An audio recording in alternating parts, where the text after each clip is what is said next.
debris suspended in the Earth's atmosphere. Since these objects have been coming in for thousands of years, this is most likely what has happened for thousands of years.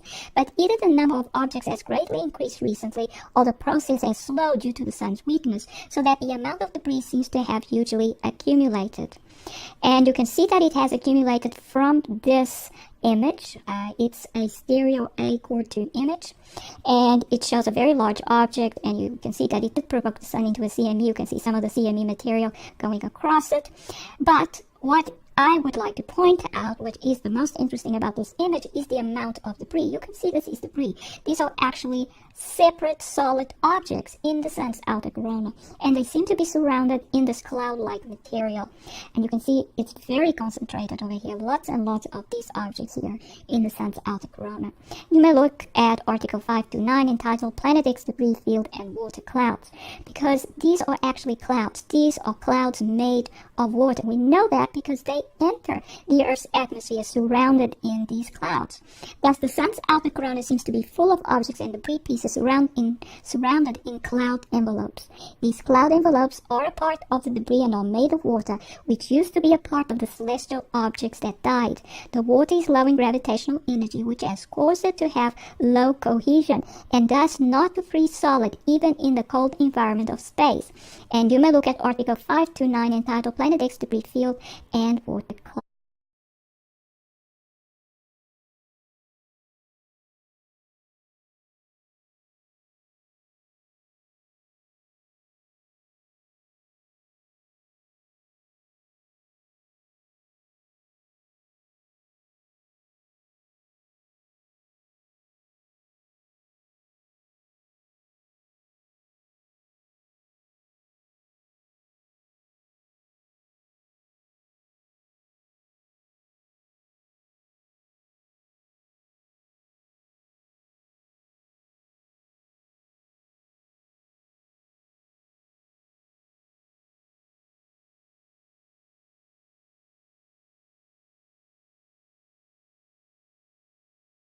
Which is shown here. This is an image from 2011 and an image from 2017.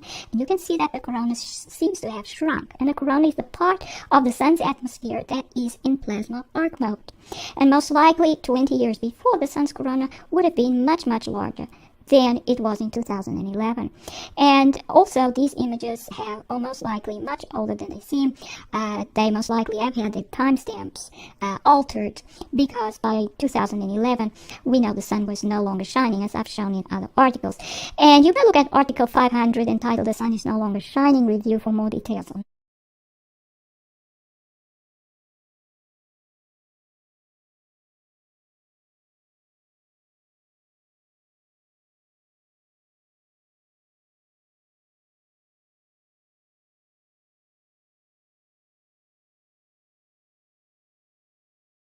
orbits.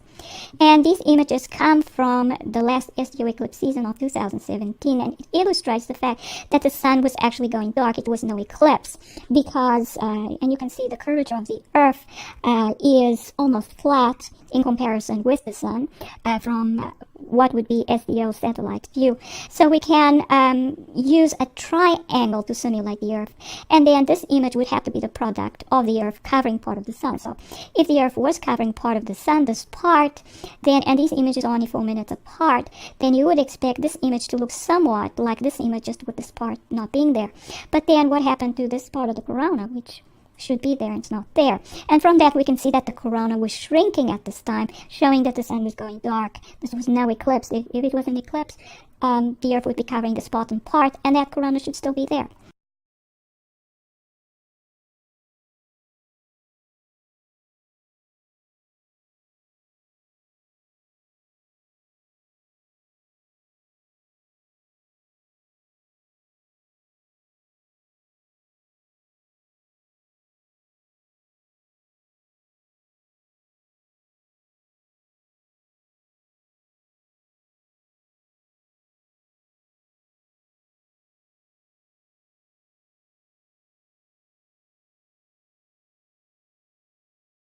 So, and this shows the orbits that this object that produced the SDO eclipse season must have followed. And I I worked this out because we know the orbital period for the two long orbits is 177 to 178 days, and another one for the next about 6 months would be 183 to 184 days. And then in between there's a short orbit when the object orbits the sun for 24 days, and it reaches perihelion. It's an elliptical orbit once a day, and so it will be very close to the sun, and that's when the sun goes dark. It goes dark for up to 69 minutes once a day for those 24 days, and then the object would go into one of the other orbits, go around, go through the short orbit again, and then go into the other long orbit. And that seems to be the orbit that this object was following. So it's likely that a lot more of these objects are following a similar orbit.